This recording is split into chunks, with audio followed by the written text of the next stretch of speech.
اسلامی دنیا جو کہ اس وقت 1.5 بلین مسلمانوں پر مشتمل ہے، بے پناہ شورش میں مبتلا ہے۔ امت مسلمہ کو موجودہ پرآشوب دور میں قابل قیادت میسر نہیں۔ تاریخی اعتبار سے ماضی میں مسلم دنیا کے علمبردار عرب، ترک اور ہسپانوی وغیرہ رہے ہیں، اور ان سب تہذیبوں اور آبادیاتی تبدیلیوں کا مصر اور ترکی کے علاوہ خصوصاً پاکستان پر گہرا اثر ہے۔ چاہے وہ بنی امیہ کے جھنڈے تلے محمد بن قاسم کی سندھ کی فتح ہو، مغل دور اقتدار ہو، یا پھر مسلم لیگ کی تشکیل، اسلام ان تمام ادوار میں برصغیر کی شناخت کا نمایاں پہلو رہا ہے، جو کہ اب بھی پاکستان سے جھلکتا ہے۔ برطانوی نوآبادیاتی راج کے دور میں تحریک آزادی نے 1947 میں پاکستان کو دنیا کے نقشے پر ابھارا۔ اس وقت پاکستان فوجی لحاظ سے سب سے مضبوط مسلم ملک ہے اور موجودہ دور میں واحد نیوکلیئر طاقت والا مسلم ملک ہے۔ اس کی 7 لاکھ فوج دنیا کی 6ٹھی بڑی فوج ہے۔ سیاسی فراست کی کمی اور کرپشن کی موجودگی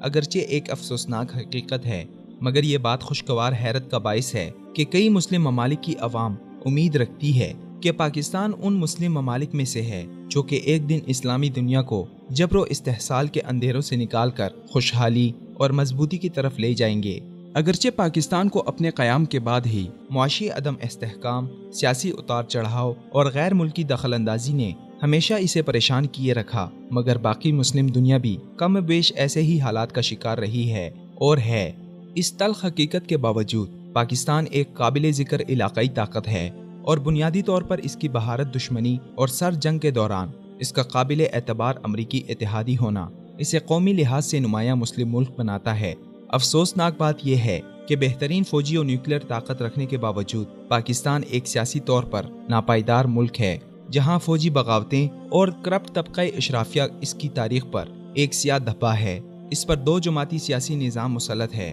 جو ہمیشہ عوام کی دادرسی کرنے میں ناکام رہا، اور امریکہ کی وار آن ٹیرر کے بعد پاکستان اندرونی شورش کی دلدل میں مزید دھنستا چلا گیا، اور پاکستان کے لیے اپنے حقیقی مقاصد کے حصول میں ناکامی کی واحد وجہ یہی ہے کہ اسے آزاد اور شفاف قیادت میسر نہیں۔ مسلم دنیا میں ترکی اور مصر کے علاوہ پاکستان وہ ملک سمجھا جاتا ہے جو امہ کو مہیب حالات سے واپس نکالیں گے، اور یہ خیال تصوراتی نہیں، کیونکہ تینوں ممالک کی افواج کسی بھی دوسرے مسلمان ملک سے زیادہ جنگیں لڑ چکی ہیں اور شورشوں کا سامنا کر چکی ہیں۔ یہ تینوں ریاستیں تصویراتی اہمیت رکھنے والے خطوں میں ہیں، اگرچہ ان تینوں ممالک پر مغربی حمایت یافتہ آمروں اور حکمرانوں کی طرف سے عوام پر سیکولرزم مسلط کرنے کی پوری کوششیں کی گئیں، اور ترکی کے علاوہ بقیہ دونوں ممالک میں اب بھی کوشش جاری ہے، مگر یہاں کی اسلام پسند عوام نے اسے ہمیشہ مسترد کیا ہے، چاہے وہ خلافت عثمانیہ کا پرشکوہ ماضی ہو، جامعۃ الازہر کی تاریخی شان و شوکت، یا پاکستان کا امت مسلمہ کا متفقہ رہنما ہونے کا یقین۔